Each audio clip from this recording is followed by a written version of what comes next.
Hello dear students, मैं संतोष कुमार प्रयागराज से स्वागत है आप सभी का ओक्सी कोचिंग की एक और वीडियो में।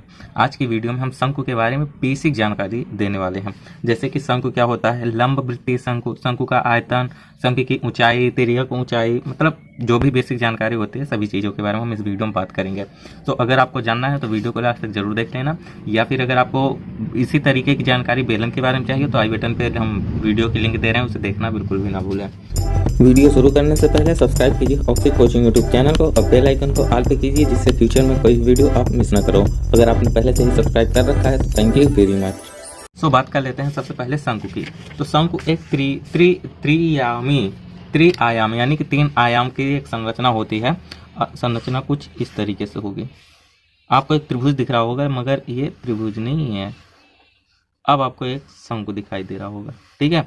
यानी कि शंकु का जो आधार होगा वह संपूर्ण एक वृत्त अगर होता है तो लंब वृत्तीय शंकु कहलाएगा, लेकिन अगर वृत्त नहीं होता तब भी आप ये समझ लो कि शंकु क्या होता है कि एक जोकर की टोपी आपने देखी होगी, वह शंकु के जैसा होती है। यानी कि ऊपर से एक पॉइंट पे जाके खत्म हो जाए, मगर वो नीचे एक वृत्त पे जाके बने। तो आप समझ गए ना। और जैसे शंकु का और अगर हम कुछ उदाहरण ले तो आपने वो देखा होगा आइसक्रीम जिसमें भर के खाते हैं, तो ये जो कोन होती है ये भी एक शंकु के आकार की ही होती है। तो आइसक्रीम हो गई और जोकर की टोपी हमने आपको बताई है। और भी अगर आपको कुछ उदाहरण समझ में आ रहे हैं तो आप बता सकते हो कमेंट बॉक्स में। अब अगर बात करें लंब वृत्तीय शंकु की, ठीक है, तो जो शंकु की ऊंचाई होगी वो शंकु के आधार से 90 अंश का एंगल बनाना चाहिए। और ऊंचाई किसे कहते हैं? शंकु के आधार पर क्या कहते हैं, शंकु के आधार से सम्मुख शीर्ष, यानी कि जो शंकु का शीर्ष होगा उसके आधार की दूरी या ऊंचाई को ही हम शंकु की ऊंचाई मानेंगे, ठीक है। अगर दूसरी आकृति हम इस पेज की दूसरी आकृति हम आपको बना के दिखाएं तो ये शंकु का इधर हम बना रहे हैं, तो ये शंकु का आधार हो जाएगा और ऊपर ये कोना होगा, ठीक है। समझ गया ना, शंकु हो गए। अब शंकु के इसको हम मान लेते हैं पृष्ठ ए, और ये जो आधार होगा, आधार एक अगर संपूर्ण वृत्त है, ठीक है, तो वृत्त का कोई ना कोई एक केंद्र भी होगा। तो आधार से शीर्ष से इस वृत्त के केंद्र तक की जो दूरी होगी इसी को हाइट कहेंगे। किसकी हाइट? शंकु की ऊंचाई। और ऊंचाई है तो इसे हम एच से डिनोट करेंगे। और ये जो वृत्त की त्रिज्या होगी वही शंकु के आधार की त्रिज्या कहलाएगी। संपूर्ण शंकु की नहीं, शंकु के आधार की त्रिज्या, तो हम इसे आर से दिखाएंगे। और ये जो त्रिज्या है ना और ये जो हाइट है, ये दोनों आपस में 90 अंश का एंगल बनाना चाहिए। और ये जो तिर्यक ऊंचाई है इसे आप समझ रहे हो, ये तिर्यक ऊंचाई, तो इसे हम यल से दिखाते हैं, ठीक है, तिर्यक ऊंचाई। और ये लंब वाली ऊंचाई, तो लंब वाली ऊंचाई को नॉर्मल ऊंचाई और ये तिर्यक ऊंचाई को यल से हम दिखाते हैं। अब आप थोड़ा सा गौर करो तो यह एक समकोण त्रिभुज बन रहा है, यानी ऊंचाई, त्रिज्या और तिर्यक ऊंचाई को मिलाने पर एक समकोण त्रिभुज बन रहा है, ठीक है। तो अगर समकोण त्रिभुज बनना है तो यहाँ पे पाइथागोरस प्रमेय का भी पालन होगा। यानी कि अगर हमें यल का मान पता है, यल और यच का मान पता है तो हम आर निकाल सकते हैं, आर और यच का मान पता है तो यल निकाल सकते हैं पाइथागोरस प्रमेय से। वैसे पाइथागोरस प्रमेय आपको पता होनी चाहिए कि क्या होती है, ठीक है। तो शंकु से आप परिचित हो गए, शंकु किसे कहते हैं, ठीक है।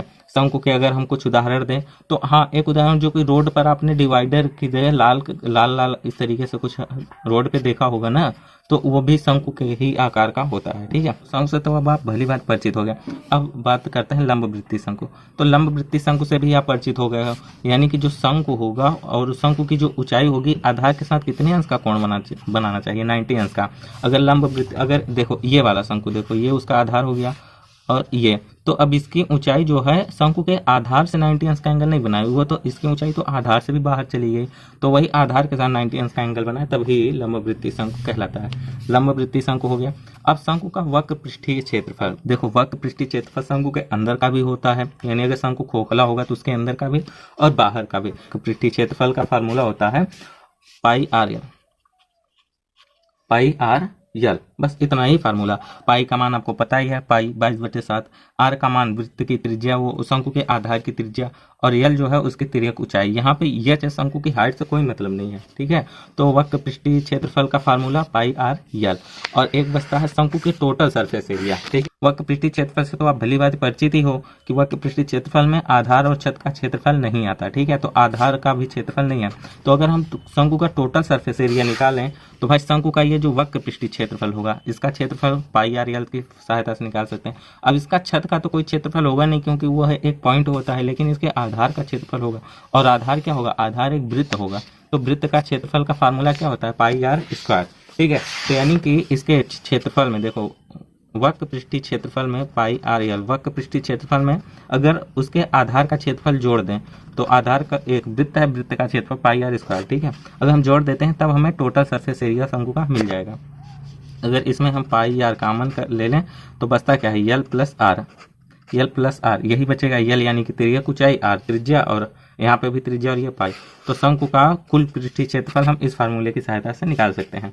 अब एक लास्ट फार्मूला बचता है आयतन, यानी कोई शंकु दिया है और उसका आयतन निकालना हो तो केवल अगर लंब वृत्तीय शंकु दिया हो तभी, हाँ यहाँ पे जो भी हमने आपको फार्मूला बताया सिर्फ और सिर्फ लंब वृत्तीय शंकु से ही फार्मूला बताया, बाकी अगर शंकु लंब वृत्तीय नहीं है तो एक भी फार्मूला उसमें काम नहीं करेगा। ठीक है, और आयतन बता रहे हैं तो यह भी लंब वृत्तीय शंकु के लिए ही बता रहे हैं। इसका फार्मूला होता है 1/3 पाई आर स्क्वायर, यस इसका आयतन। ठीक है, इसके आयतन का फार्मूला देख के आपको शायद कुछ याद आ रहा होगा कि बेलन बेलन के आयतन का फार्मूला होता है पाई आर स्क्वायर एच, और ये जो बेलन का आयतन होगा ना उसका 1/3 आयतन होगा शंकु का। यानी कि अगर शंकु यानी कि अगर दो आकृति हैं, एक बेलन है और एक शंकु है, ऊंचाई समान है तथा त्रिज्या समान है। ठीक है, तो जो बेलन का जो आयतन होगा ना वो शंकु के आयतन से 3 गुना अधिक होगा, या फिर यूं कहें कि जो शंकु का आयतन होगा वो बेलन के आयतन का 1/3 होगा। ठीक है, समझ में आ गया ना, ये किसका फार्मूला है, शंकु के आयतन का फार्मूला। ठीक है, आई होप कि आपको इस वीडियो द्वारा दी गई जानकारी आसानी से समझ में आ गई है। कहीं पे भी अगर समझ में नहीं है तो कमेंट बॉक्स में बता देना। अगर मैथ से संबंधित कोई आपका टॉपिक है जो आपसे को समझ में नहीं आ रहा है या फिर आप उस पर वीडियो देखना चाहते हो तो वो टेलीग्राम की लिंक हम डिस्क्रिप्शन में दे रहे हैं, वहाँ पे ज्वाइन होकर आप जरूर बता सकते हो। ठीक है, तो वीडियो के बारे में आप अपनी राय कमेंट बॉक्स में बिल्कुल बताना। और हमने इस वीडियो के बारे में जो भी जानकारी बताई वो आपको क्लास 9 के अध्याय 13 में, अध्याय का नाम भी यहाँ पे लिखा हुआ है, वहाँ पे भी आप देखो तो सारी जानकारी आपको मिल जाएगी। ठीक है, तो फिर इतना ही था आज की इस वीडियो में। नेक्स्ट वीडियो के साथ फिर से हमारी और आपकी मुलाकात होगी, तब तक के लिए ख्याल रखना अपना, बाय।